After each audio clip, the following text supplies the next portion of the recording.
Warning, the Savage Nation contains adult language, adult content, psychological nudity. Listener discretion is advised.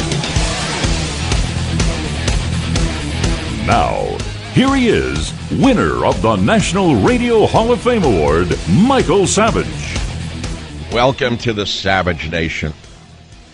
Welcome, welcome, welcome. Well, we all know the topic. I'm being put in the position of looking... they want me to say something where they can paint me with the same brush that they're painting Trump. I'm not going to do it because I'm smarter than them.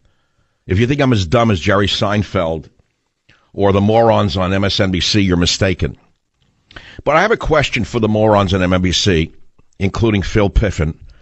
Phil Piffin of MSNBC, one of the most disgraceful men in the history of the media, lets these racist bums go on and on every day with the most hate-filled anti-white statements you could ever imagine, and no one says a word to him. But I have a question for Phil Griffin of MSNBC, and frankly CNN, and all the others who were screaming about Donald Trump using the S word about Haiti and regions of Africa, which is this. Can I buy you tickets to spend 2 weeks at a resort in Haiti, please? And by the way, while I'm asking you that, one question for you. Why didn't the Obamas rent a vacation villa in Haiti instead of Martha's Vineyard or Hawaii during their numerous vacations? They could have rented a villa in Port-au-Prince or in a more interesting, colorful district of Haiti. And yet they chose to rent a vacation villa in Hawaii. I wonder why. Could it be because everyone knows the truth is you don't want to go to Haiti?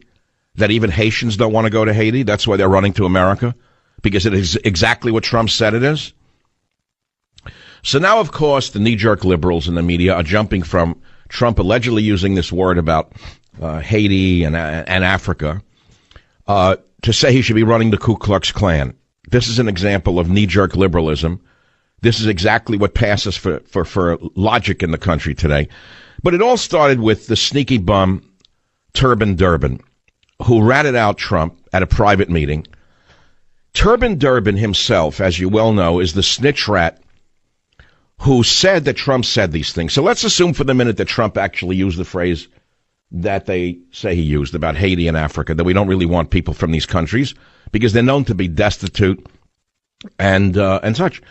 So Turban Durbin himself is the snitch rat.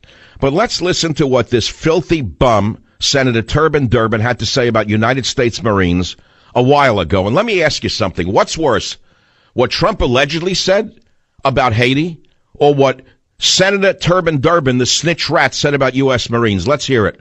If I read this to you and didn't tell you that it was an FBI agent describing what Americans had done to prisoners in their control, you would most certainly believe this must have happened by Nazis, Soviets in their gulags, or some mad regime, Pol Pot or others, that had no concern for human beings. This Sadly, is Turban Durbin. That's not the case. This is the evil Turban Durbin who has never met a Muslim terrorist he didn't embrace. He put down the U.S. Marines in the most disgraceful way, and there wasn't one word in the media except from outlets such as mine. And you're going to take this man's moral high ground? Are you joking? What skills or cultural qualities would Haitians bring to this nation?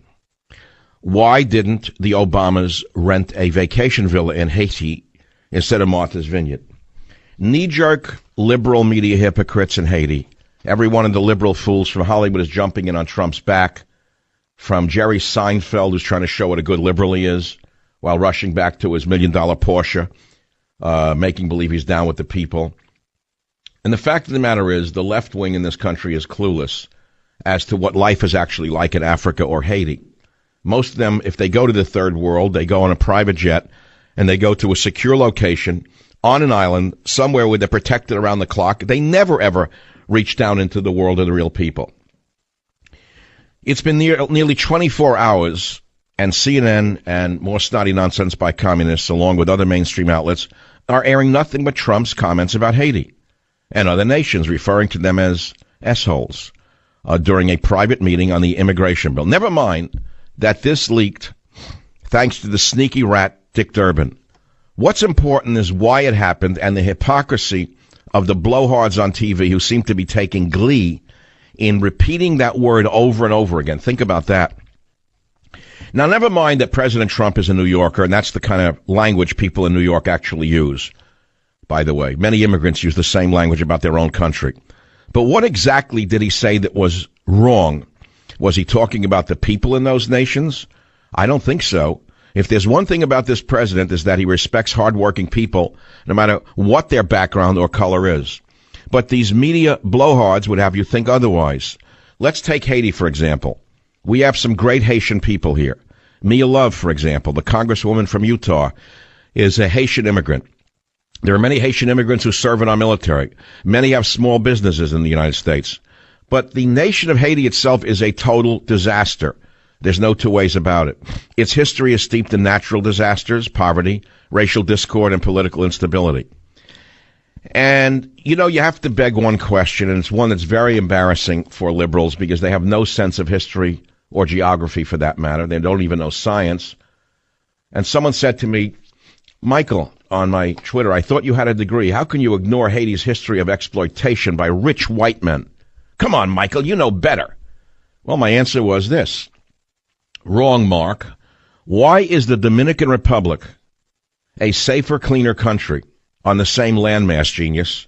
Can any Jerry Seinfeld, who went to the High School of Performing Art, answer that question? Remember, the Dominican Republic and Haiti share the same island land mass.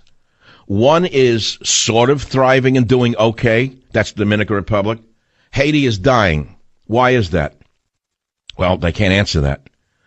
You see, after hundreds of years of being a French slave colony, yes, it was France who exploited Haiti, it won its independence, and the 1800s had a line of successive presidents who drafted and abolished constitutions, leaving it to the whims of whatever dictatorial president was able to hold power at that time. Coups and assassinations were common. In the early 20th century, the United States did what it could to stabilize the island, even trained the Haitian National Guard. But after the United States left, Haiti fell back into dictatorship, particularly under Francis Duvalier, who made himself president for life. It was then taken over by his equally mad dictatorial son, Baby Doc, during which time the country was starving to death, couldn't get food, couldn't get water, couldn't get jobs. People rioted. When the Duvalier regime finally left, Jean-Bertrand Aristide, remember him, led Haiti, but not to prosperity, but to violence and coups, leading Haiti to further chaos. Although Aristide is gone, basic services are still hard to come by. Does that sound like paradise to you, or more or less what Trump described? Now, getting to the other issue, which is more important in a way, which is, did you know the Dominican Republic is on the same landmass, inhabited by the people descended from the same people as the Haitians? Did you know that? Now, comparatively, the Dominican Republic is a success. Why is that? Well, it's true that in the Dominican Republic they had their share of violence and corruption while the country was in development, as most countries do in their early stages. But in the Dominican Republic, they modeled their constitution on the U.S. Constitution.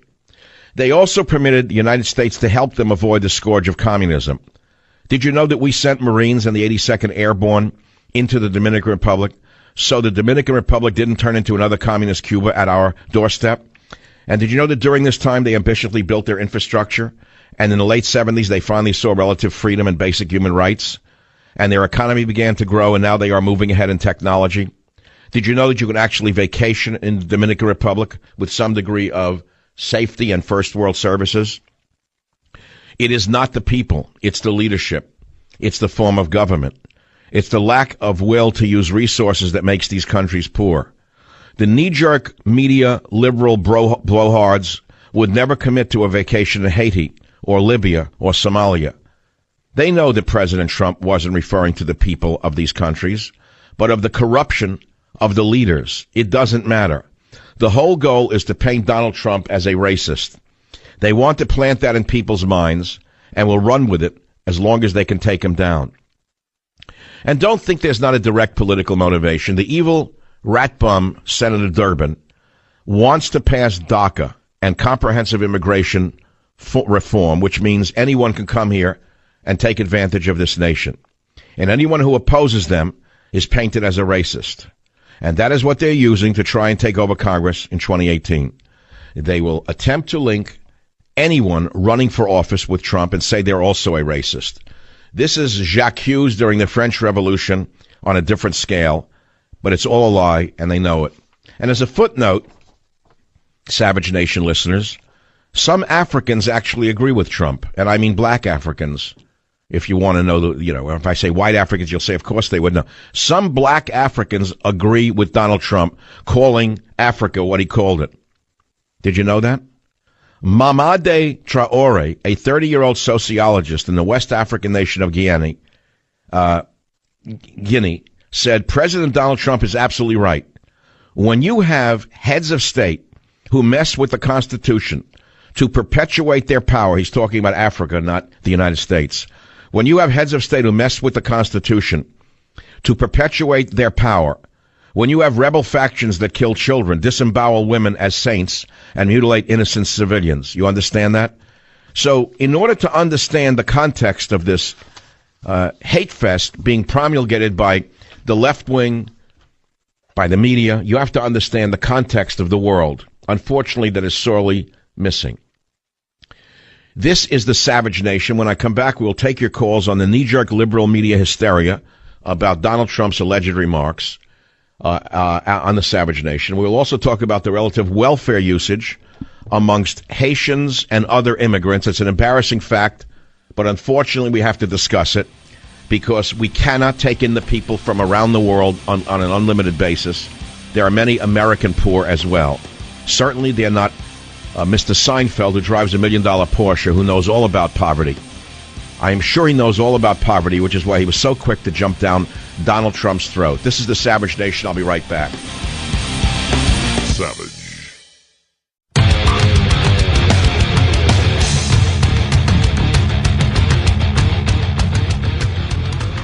You know, I was thinking during the break that Phil Griffin of MSNBC and the guys who run CNN and the other outlets of hatred and stupidity, they could probably increase their revenue by putting out Trump voodoo dolls with a set of pins and sell them in largely Haitian communities. And, of course, in L.A., it would sell like crazy in L.A. right now. West Hollywood, are you kidding? They could get street peddlers to sell voodoo dolls of Trump with pins. That would be a big hit. If there's a capitalist out there, I'd go right now to a manufacturer. You'd probably make a fortune. A Trump doll coming with its own set of pins. And I'm sure that the late-night shows would like to distribute them for additional money, and the revenue would not go to Haiti at all. So this is a sort of serious issue, calling a nation a name like that, which most people understand behind the scenes is what people say about destitute third world, tragically horrendous nations, whether they're in Africa or in the Caribbean or in other places. And why the sneaky rat Turban Durbin gets away with this is a matter of conjecture. He himself is a despicable American-hating, military-hating American. And, of course, his credibility is not on the line. But here's what I want to do. I want to open up the show to Haitians who are listening to the show, because I know for a fact there are Haitian cab drivers in New York City who listen to me on WABC. I've had friends riding in cabs that tell me the Haitians love me. Are there any Haitian people, mainly cab drivers in New York, wherever, who actually agree with Donald Trump about their homeland, which is why they fled it? I mean, what would you call Haiti? How would you do? Okay, let's take the vile nature of the word, the vulgar nature of the word, and let's put that aside. How would you describe Haiti? I don't know. I don't have an answer to that. I don't know anyone who goes to Haiti on vacation. And my other main point, which is a good one, is the Dominican Republic, same landmass as Haiti. I know Seinfeld didn't study that at the High School of Performing Art. I recognize that. They didn't have geography at that time. They learned how to roll doobies. That was about it. And, you know, how to use injection drugs cleanly. They didn't get to geography at that High School of Performing Art, which is why they're so brilliant. But the fact of the matter is Haiti, Dominican Republic, same landmass. One nation is relatively okay. The other one is well, not what Trump called it. Let's call it something. Let's find another word instead of that. A bad place, a horrible place that people can't live in.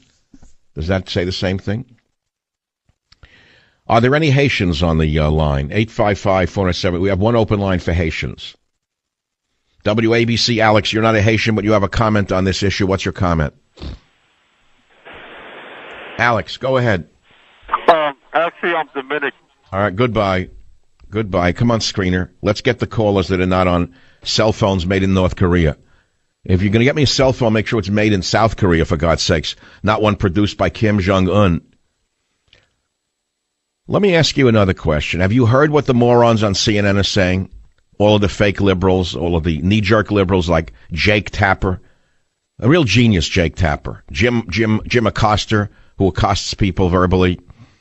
They all went berserk. Anderson Blooper, another man who loves to spend time with his paramour in Haiti. Where does Anderson Cooper vacation? Why doesn't Anderson Cooper put his jeans where his mouth is and go vacation in Port-au-Prince for 2 straight weeks and tell me what it's like after that? Let's hear what they're saying now in clip 1.